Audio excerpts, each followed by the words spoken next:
Hello everyone, welcome to digital GS academy. तो जैसे कि आप सभी को मालूम है कि 6 क्लास के एनसीईआरटी चल रहा है और ये हिस्ट्री का चल रहा है और आज है अध्याय 3 का। इस टॉपिक का नाम है आरंभिक नगर।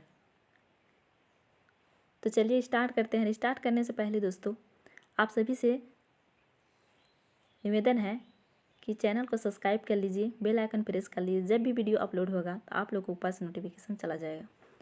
तो चलिए स्टार्ट करते हैं।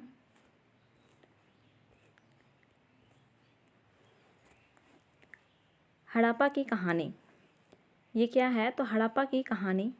तो चलिए इसका कहानी हम लोग पूरे डिटेल में देखते हैं और वही चीज़ पढ़ेंगे जो एग्ज़ाम में क्वेश्चन बनता है। फालतू चीज़ यहाँ पर मेंटेनेंस किया हुआ नहीं है। जो चीज़ एग्ज़ाम में बनता है वही चीज़ पढ़ेंगे। ऐसा लगेगा कि एक लाइन पढ़ रहे हैं तो लगेगा हाँ इससे क्वेश्चन बन जाना चाहिए, ऐसा ही यहाँ पर है।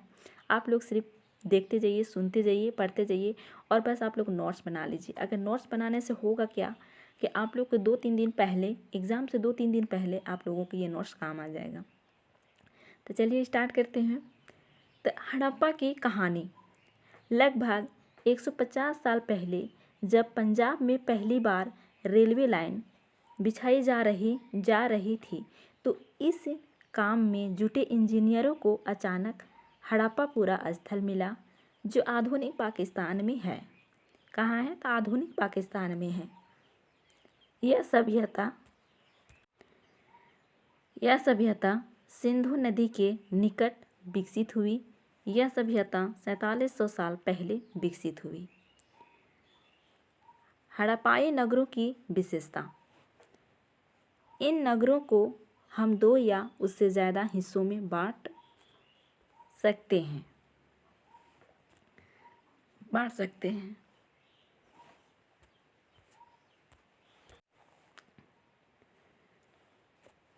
पहला है, यह पश्चिमी भाग था और यह ऊंचाई पर बना था तथा अपेक्षाकृत छोटा था।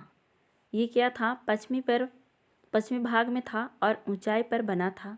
यह अपेक्षाकृत क्या था? तो ये छोटा था। ये नगर दुर्ग। दूसरा में है निचला नगर। यहाँ पर होगा, यहाँ पर निचला हो गया है, निचला होगा, ठीक है, निचला।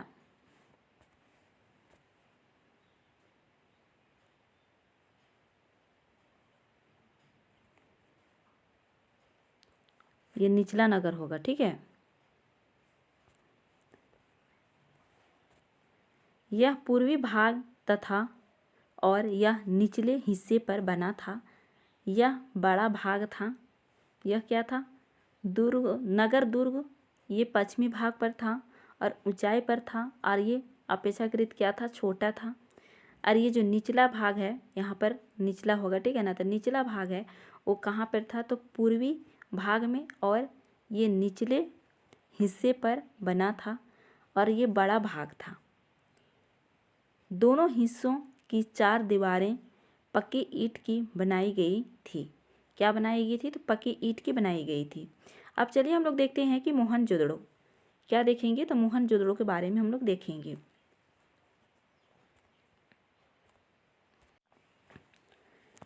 मोहनजोदड़ो, इस नगर में विशाल स्नानागार मिला। यह स्नानागार ईंट व प्लास्टर से बनाया गया था। इसमें पानी का रिसाव रोकने के लिए प्लास्टर के ऊपर चौकोर की परत चढ़ाई गई थी। इस सरोवर में 2 तरह से उतरने के लिए सीढ़ियां बनाई गई थी और चारों ओर कमरे बनाए गए थे। कालीबंगा और लोथल में अग्निकुंड मिले हैं। हड़प्पा और मोहनजोदड़ो से भंडार गृह मिले हैं। अब यहाँ पर ये चित्र को देखिए, ये है स्नानागार। इसमें देखिए यहाँ पर ये सीढ़ियाँ हैं और इधर से भी सीढ़ियाँ हैं, जो दोनों तरफ से सीढ़ियाँ होते हैं और उतरने के लिए। और यहाँ पर देखिए चारों तरफ क्या है? तो घर भी बना हुआ है, ठीक है। तो इसे देखिए आसान से समझ में आ जाएगा कि ये कैसा है, ठीक है। तो चलिए अब हम लोग आगे बढ़ते हैं। आगे है भवन, नाले और सड़कें यहाँ पर होगा, ठीक है, यहाँ पर टाइपिंग मिस्टेक है, यहाँ पर सड़क होगा, सड़कें।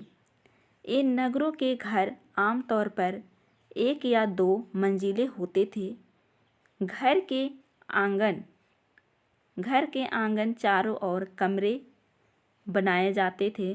अधिकांश घरों में एक अलग स्नानागार होता था। क्या होता था? एक स्नानागार होता था और कुछ घरों में कुएं भी होते थे। कई नगरों में ढके हुए नाले थे। जल निकासी प्रणाली काफ़ी विकसित थी। घर, नाले और सड़कों का निर्माण योजनाबद्ध तरीके से किया गया था। अब चलिए देखते हैं नगरीय जीवन। हड़प्पा के नगरों में बड़ी हलचल रहा करते होगी। नगरों में लोग निर्माण कार्य का संलग्न थे तथा यहाँ पर धातु, बहुमूल्य पत्थर, मनके सोने से बने आभूषण प्राप्त हुए हैं। लिपिक, कुछ लोग मुहरों पर लिखते थे। कुछ लोग शिल्पकार थे। तांबे और कांसे से औजार, हथियार और गन और बर्तन बनाए जाते थे। चांदी और सोने, गहने एवं बर्तन, बाट और चाट पत्थर, मनके, कार्निलीय पत्थर। हड़प्पा के लोग पत्थर की मोहरें बनाते थे। अब हम लोग चलते हैं नेक्स्ट में। नेक्स्ट है कि फैंस बालू या स्फटिक पत्थरों के चूर्ण को गोंद में मिलाकर तैलकर तैयार किया गया पदार्थ। कच्चा माल, यहाँ पर माल होगा, ठीक है ना, जो प्राकृतिक रूप से मिलते हैं या फिर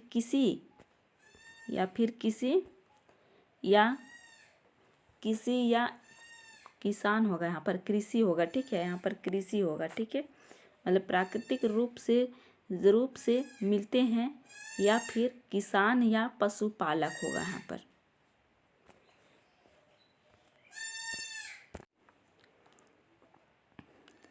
कच्चा माल जो प्राकृतिक रूप से मिलते हैं या फिर किसान या पशुपालक उसका उत्पादन करते हैं।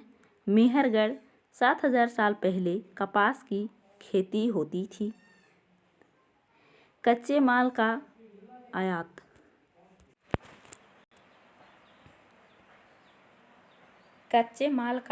अब ये लोग कच्चे माल का आयात कहाँ से करते थे, ठीक है, तो चलिए उसे देखते हैं। तो तांबा कहाँ से करते थे? तो राजस्थान और ओमान से। सोना कहाँ से? तो कर्नाटक से। टीन कहाँ से? तो ईरान से। बहुमूल्य पत्थर गुजरात, ईरान और अफगानिस्तान से। ये कैसा क्वेश्चन बनता है? तो ये मिलान वाला क्वेश्चन बनता है, ठीक है, ऐसे करके मिलान वाला क्वेश्चन बनता है और इससे 2-3 मरतबा ये रिपीट हो चुका है। आप लोग इसे याद रखेंगे। अगर याद नहीं रखेंगे तो ये मिलाना बहुत मुश्किल हो जाएगा, ठीक है। तो ये चलिए अब हम लोग आगे देखते हैं। आगे है भोजन। अब भोजन, ये लोग भोजन के लिए क्या क्या करते थे? तो हड़प्पाई लोग जानवर पालते थे। क्या करते थे? हड़प्पाई लोग जानवर पालते थे और अनाज उगाते थे। यहाँ के लोग गेहूँ, जौ और दाल, मटर, धान, तिल और सरसों उगाते थे। क्या चीज़ उगाते थे? तो गेहूँ, जौ, दाल, मटर, धान और तिल और सरसों उगाते थे। जुताई के लिए ये लोग हल का प्रयोग करते थे, ठीक है, और सिंचाई के लिए जल का। ऑब्वियसली बात है कि जब कोई भी चीज़, यहाँ पर मान के चलिए ये खेत है और इसमें अगर कोई चीज़ बो रहे हैं तो इसके लिए सिंचाई करना बहुत ज़रूरी है, ठीक है, तो सिंचाई के लिए जल का ज़रूरत था, ठीक है, तो इस चीज़ को याद रखेंगे। इस चैप्टर से जितना भी क्वेश्चन बन सकता है ये सारी चीज़ आज लिए हैं, इससे बाहर कभी भी नहीं आएगा, ठीक है। एक एक लाइन अब बहुत ही इम्पोर्टेंट है। हड़प्पा के लोग, अब हड़प्पा के लोग क्या क्या पालते थे, क्या क्या करते थे, चलिए देखते हैं। तो गाय, भैंस, भेड़, बकरियां पालते थे। यहाँ पर पालते थे लिखा है, जो टाइपिंग मिस्टेक है उसके लिए आप लोग माइंड मत कीजिएगा, ठीक है ना। यहाँ पर जो पालते हैं ये पिलते हैं लिखा गया है, ठीक है ना, इसके लिए माइंड मत कीजिएगा, इसके लिए सॉरी बोलते हैं, लेकिन फिर भी आप लोगों को मेरी बातों पर ध्यान देना है, ठीक है। तथा बेर को इकट्ठा करना, मछलियाँ पकड़ना तथा हिरन जैसे जानवरों का शिकार करते थे। अब धोलावीरा। अब इसमें चलिए देखते हैं धोलावीरा कहाँ है। तो धोलावीरा गुजरात खादर बेट के किनारे बसा था। इस नगर को 3 भागों में बांटा गया था। हर हिस्से के चारों ओर पत्थर की ऊंचाई दीवारें बनाई गई थी। इसमें बड़े प्रवेश द्वार थे। एक खुला मैदान था जिसमें सार्वजनिक कार्यक्रम आयोजन किया जाते होंगे। इस स्थान पर हड़प्पा लिपि के बड़े बड़े अक्षर को पत्थर में खोदा पाया गया, लेकिन पढ़ा नहीं गया है। खोदा पाया गया है, लेकिन यहाँ पर क्या लिखा हुआ है वो अभी तक कोई नहीं पढ़ पाया है। ठीक है, इस बात को ध्यान रखेंगे। लोथल, अब लोथल में क्या क्या मिला था, चलिए उसे देखते हैं।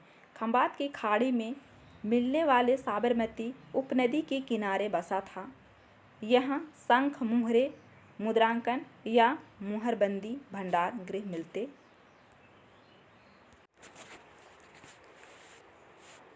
ये लोथल से बस इतना याद रखना है कि ये क्या क्या मिला है, इससे क्वेश्चन बनेगा।